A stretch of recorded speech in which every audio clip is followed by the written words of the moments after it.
할렐루야. 할렐루야. 얘들아 밥 안 먹고 왔니? 안 다시고 오셨어요. 네. 선생님이 그러시니까 당황스러운데, 네, 아멘. 오늘 예배를 드리는 우리 학생부 공동체 가운데에 주님의 사랑과 또 하나님께서 주시는 지혜가 충만하기를 간절히 소원합니다. 아멘. 네, 여러분 혹시 법원 가본 적 있는 친구들? 법원을 가봤어요, 나. 오, 네, 지금 뭐 이 나이 때 법원을 갔다고 하는 거는 좀 흔치가 않죠. 네, 근데 여러분들 법원을 가면은요, 여러분들 한 번쯤은 이제 뭐 인터넷 기사나 아니면 뭐 사진 같은 것들로, 아니면 요즘 뭐 사회과 부도 같은 데서 좀 배우지 않나? 여신상이 하나가 있어요. 여신상이 하나가 있는데 눈이 가리워져 있고, 그리고 한 손에는 저울이 있고 한 손에는 칼이 있는 여신상 본 적 있죠, 여러분? 드라마에서 봤어요. 맞아요. 드라마에서 많이 나오죠. 뭐 사랑과 전쟁 같은 데 가면 이제 법원 같은 데 막 나가가지고 이제, 네, 그런 것들을 이제 보게 돼요. 근데 이제 전사님이 그 여신상에 대해서 설명을 해줄 거예요.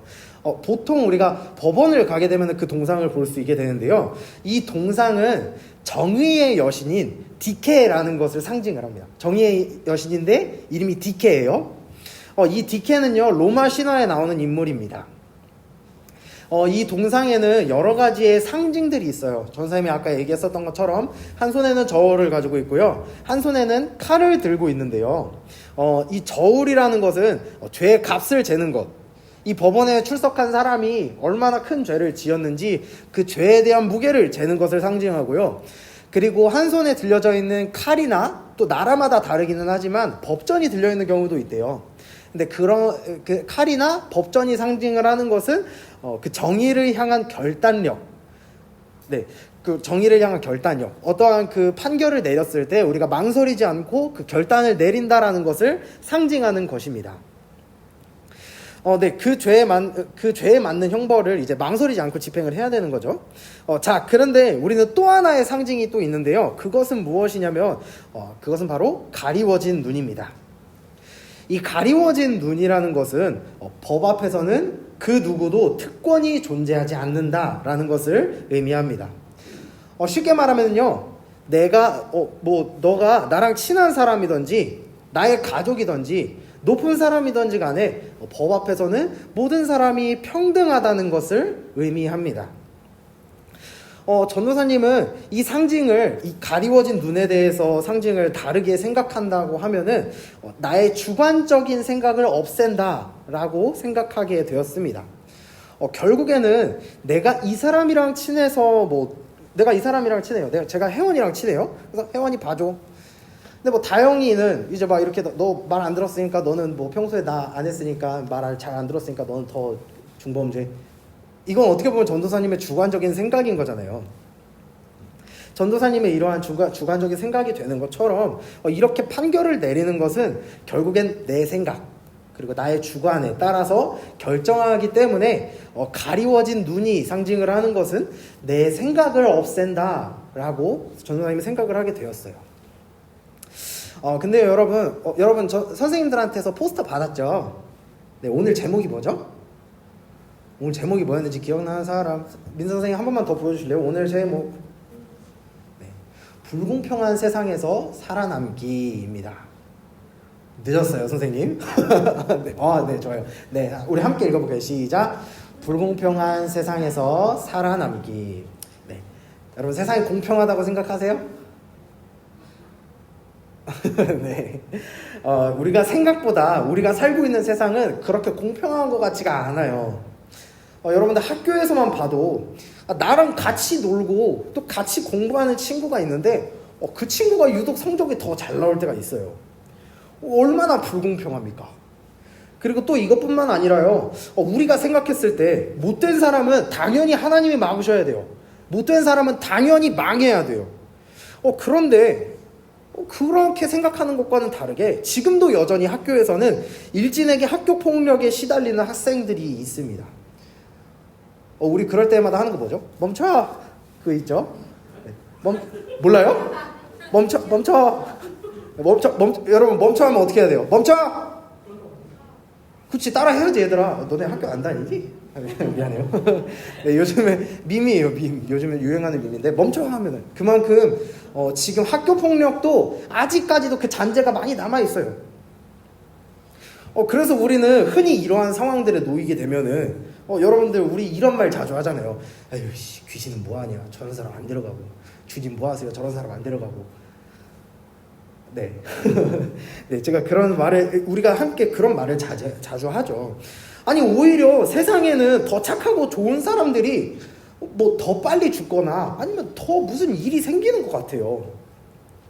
특히나 저렇게 못된 인간들이 더 오래 살고 더 잘 되는 경우들도 보게 되는 것 같아요. 우리는 이렇게 여러 방면으로 생각을 했을 때 정말 너무나도 불공평한 세상을 살고 있는 것 같습니다. 맞나요? 여러분도 그렇게 생각하시나요? 고마워요. 네. 잘 되는 사람은 더 잘 되는 것 같고, 더 잘 되는 것 같고, 그리고 나처럼 잘 안 되는 사람은 끝까지 안 되는 것 같고, 뭐 더 나아가서는 내가 그 세상에서 도태되는 것만 같아요.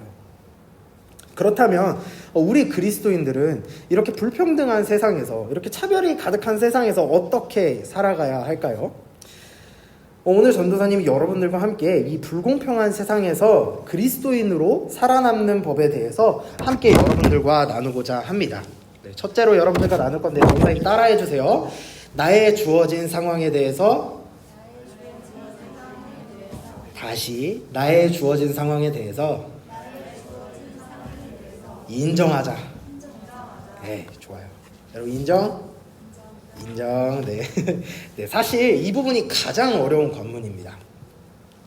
우리는요, 조금 이렇게 뭔가가 차별받는 상황이 된다 그러면은 억울함이 먼저 시작이 돼요.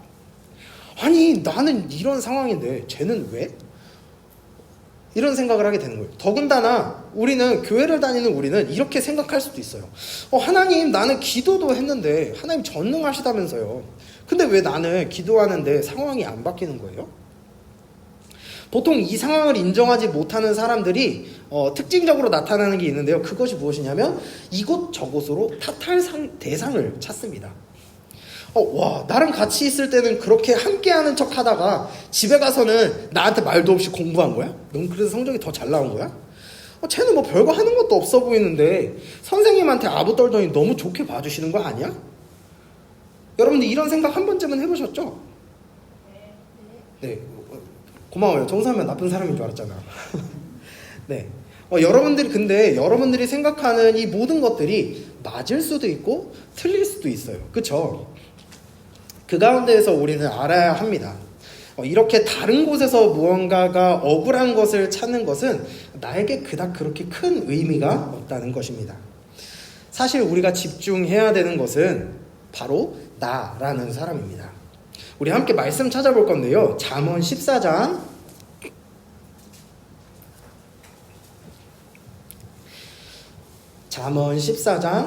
14절 말씀입니다. 우리 민 선생님 그거 좀 띄워주시겠어요? 네, 우리 한 목소리로 읽도록 하겠습니다. 시작. 마음이 굽은 자는 자기 행위로 보응이 가득하겠고 선한 사람도 자기의 행위로 그러하리라. 아멘. 네, 잠언 14장 14절에요. 쉬운 성경으로는, 세번역 성경으로는 이렇게 써져 있어요. 마음이 비뚤어진 사람은 자기가 한 만큼 보응을 받고 선한 사람도 자기가 한 만큼 보응을 받는다.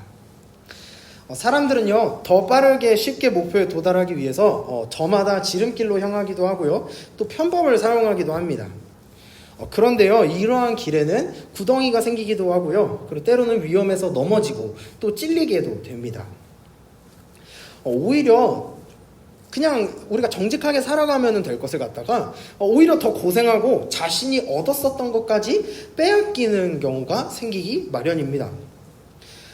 여러분들, 우리가 이러한 것들을 우리가 부러워하지 않고 오직 내 삶을 집중해서 옳은 길을 따르고자 하는 사람은 물론 이러한 사람들에게 있어서도 크고 작은 고난이 있겠지만 그 가운데에서도 결국 더 성장하는 나의 모습을 보게 된다라는 것입니다. 다른 사람들을 부러워하고 다른 사람들을 시기질투하면서까지 내 삶을 제대로 보지 못하는 것은 나에게 있어서는 전혀 도움이 되지 못한다는 것입니다. 이렇게 내 삶을 제대로 보지 못하는 사람이 우리 기독교인들 중에서도 기도에 의지하기도 합니다만 믿음이라는 것을 빙자해서 내 삶을 가만히 내버려 두는 겁니다. 에이, 하나님이 알아서 해주시겠지. 나는 하나님을 믿는 사람이야. 정말 죄송하지만 전도사님은요, 그거를 믿음이라고 말하고 싶지 않아요. 믿음이라고 말하고 내 인생을 방치하는 것이다 라고 이야기를 해주고 싶습니다. 그래서 우리는 먼저로는 나의 상황을 알고 인정해야 한다는 것입니다. 네, 그래야지만이 우리가 불공평한 것에서, 이런 불공평한 생각에서 벗어날 수 있는 첫 번째 단계, 가장 어려운 첫 번째 단계가 바로 이것이라고 생각합니다. 네, 우리 두 번째도 따라해 볼 건데요. 두 번째는요, 우리 함께 따라해 볼게요. 하나님의 때를 기다리는 것. 네. 여러분들, 우리는 어떤 때가 가장 좋은 때라고 생각해요? 여러분들 가장 좋았던 기억들 한번 떠올려 볼까요? 내가 1등 했을 때? 아니면 상을 받았을 때? 이제 곧 수능을 보는 학생들에게는 내가 원하는 대학교에 붙었을 때 가장 좋은 때라고 생각을 할까요? 그러면 전도사님한테는 좋은 때가 없었어요. 한 번도 없었어요. 한 번 있었다. 전도사님 지금 다니는 학교 감신에 붙었을 때. 그때는 정말 기뻤어요. 그런데 그렇다면은요, 여러분, 이렇게 좋은 때 말고 다른 때는요, 평소는 여러분들 어떻게 생각하시나요? 우리가 말했었던 것처럼 1등이나 혹은 또 상을 받았을 때, 혹은 내가 원하는 대학을 합격했을 때 말고 다른 날을 가치 없게 생각한다면 엄밀히 따지고 보면요, 우리는 별 볼 일 없는 삶을 사는 것과 마찬가지예요. 그렇지 않나요? 우리는요, 성공한 사람들에 대해서 생각한다면 무조건 1등, 무조건 좋은 대학, 무조건 좋은 직장, 돈이 많은 부자, 이런 식으로 생각을 할 수 있을 거예요. 하지만요, 1등은 한 명입니다. 좋은 대학을 가는 사람들도 1%고요. 좋은 직장도 1%입니다. 그렇다면 여러분들에게 질문하고 싶어요. 나머지 그 99%는 실패한 인생인가요? 세상적으로 보여지는 때는 좋은 때가 아니라는 거를 여러분들에게 말을 하고 싶어요. 하나님을 믿고 예수님을 사랑하는 우리는요, 하나님이 주시는 그 좋은 때를 찾고 또 기다려야만 합니다. 하나님은요, 훌륭한 사람만을 사랑하지 않으셨어요. 예수님이 뽑으신 제자들만 봐도요, 우리는 알 수 있습니다.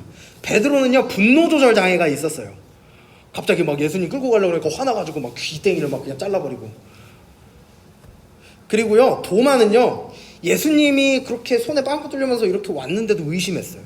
그리고 심지어 가룟 유다는 예수님을 팔아 넘기기까지 했어요. 예수님이 이러한 제자들의 성품들이나 생각들을 모르셨을까요? 아니요.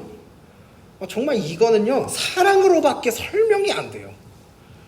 마찬가지로 하나님은 지금의 우리에게도 동일한 사랑과 또 동일한 뜻을 품고 계십니다. 지금도 여전히 여러분들을 통해서 하고자 하시는 것을 준비하고 계신다는 것입니다. 우리는 그것을 찾아야만 합니다.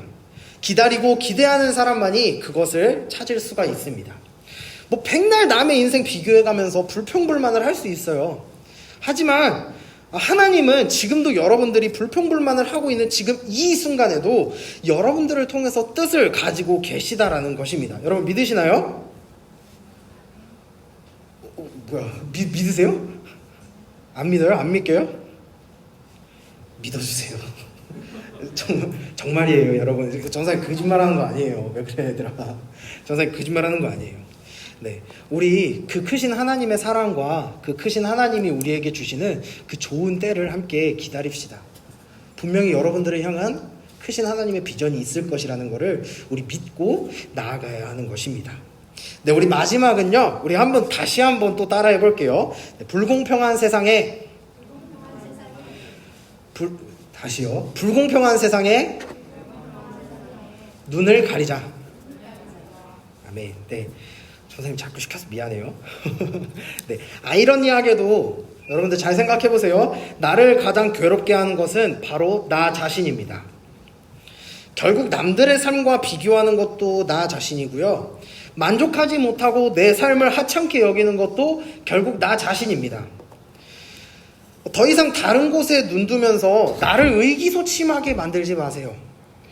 이제 저 불공평한 세상에는 눈을 가리고 오직 나와 함께 하시는 하나님께 의지하는 여러분들이 되기를 간절히 소원합니다. 그리고요, 하나님이 보여주시는 그 비전을 바라보세요. 세상을 바라보며 비추는 나의 모습은 불공평하고 또 하찮고 가치가 없을 수 있어요. 하지만 지금도 여전히 나를 사랑하시는 하나님은 내가 얼마나 부족하든지 또 내가 어떤 사람이든지 간에 나를 향한 꿈과 비전이 있다라는 것입니다. 그렇게 우리가 그 시선을 하나님께로 향한다면 세상에는 나와 하나님만 존재하게 됩니다. 비교할 필요가 없는 거예요. 이제는 나와 하나님만 남았으니까요. 그렇게 하나님이 나를 인도하시는 대로 나는 묵묵히 하나님을 따라가기만 하면 됩니다. 주변에서 뭐라고 하든지 간에 나를 가장 잘 아시고 또 나를 가장 사랑하시는 하나님을 의지하는 저와 여러분들이 되기를 간절히 소원합니다. 아멘. 네, 세상은 불공평해 보입니다. 네, 맞아요. 세상은 누가 보든지 간에 불공평해 보입니다. 하지만 여러분, 우리가 세상을 바라보는 눈은 지극히 주관적이에요. 아까 전도사님이 그 여신상 디케 이야기를 했었죠. 세상을 누가 보든지 간에 불공평해 보이는 이유는 바로 나의 눈이 지극히 주관적이기 때문입니다. 그래서요, 우리들 눈에는 내가 더 고생을 많이 하는 것처럼 보여요. 그리고 내가 고생하는 것보다는 내가 더 얻는 게 적다고 생각합니다. 하지만요, 여러분, 공의의 하나님은 살아계십니다. 그 공의의 하나님을 경험한 솔로몬이 오늘의 본문을 통해서 말하고 있는 거예요. 공평한 저울과 접시 저울은 하나님의 것이다. 심지어 주머니에 있는 이 저울 추마저도 하나님의 것이라고 이야기를 하고 있습니다. 남들을 부러워하고 남들이 이룬 성과를 불공평하다고 불만을 가지는 것은 나의 삶에 결코 도움이 되지 않는다는 것입니다. 지금 당장 나의 눈을 가리세요. 그리고 나의 내면을 바라봅시다. 여러분, 우리 다이어트에 대한 명언 있죠. 내가 물만 먹어도 살이 찐다고 생각된다면 다시 한번 곰곰이 생각해보자. 내가 무엇을 물처럼 먹었는지. 여러분, 다이어트 명언 알죠? 네. 마찬가지입니다. 지금 나에게 주어진 이 상황과 현실을 먼저 바라보시고 또 이렇게 부족하면서도 나를 사랑하시고 나를 통해서 이루고자 하는 꿈을 가지신 그 하나님께 우리의 시선을 돌리자는 겁니다. 그러면요, 세상이 아무리 불공평하고 나는 얻는 게 없다고 할지라도 그 어떤 것이든 뭐든 그냥 상관이 없습니다. 오직 나와 함께 하시는 그 하나님만이, 나 자신만이 중요하게 되는 순간이기 때문입니다. 사랑하는 우리 학생부 공동체 여러분, 전도사님이 올해 했었던 이 설교의 내용 중에 여러분들이 기억하고 있을지는 잘 모르겠어요. 우리 하나의 이제 주제가 있었는데, 이제 지혜로운 그리스도인은 하나님이 나를 언제나 지켜보고 계신다라는 것을 항상 마음에 새기면서 산다고 했습니다. 여러분 기억하세요? 기억나죠? 여러분 마음 알아요. 네, 하나님은요, 지금도 우리의 삶을 지켜보고 계십니다. 그리고 그 공평하신 하나님은 지금도 우리의 삶을 계획하고 계시고, 여러분들이 아무리 뒤처진다라고 생각을 할지라도 결국 하나님이 우리를 사용해 주시는 것입니다. 여러분, 우리가 이때 해야 할 것은 무엇일까요? 전도사님은요, 정직하게 살아가는 것을 여러분들에게 좀 이야기를 해주고 싶어요. 남들이 무엇을 어찌했던지 간에 하나님이 기뻐하시는 그 의인의 길, 하나님이 그 기뻐하시는 정직한 사람의 길을 따라가야 한다고 여러분들에게 말하고 싶습니다. 그것이 바로 이 어지러운 세상을 살아가는 지혜로운 그리스도인이 살아가는 삶의 방식입니다. 오늘 이 자리에서 함께 예배를 드리는 우리 학생부 공동체는 세상에 눈을 두는 것이 아니라 오직 우리의 소망 되시는 그 하나님께 눈을 두시고 또 정의로우시고 공의로우신 그 하나님의 말씀을 따라서 열심히 사는 우리 학생부 공동체가 되기를 주님의 이름으로 간절히 소원합니다. 아멘. 아멘. 네, 오늘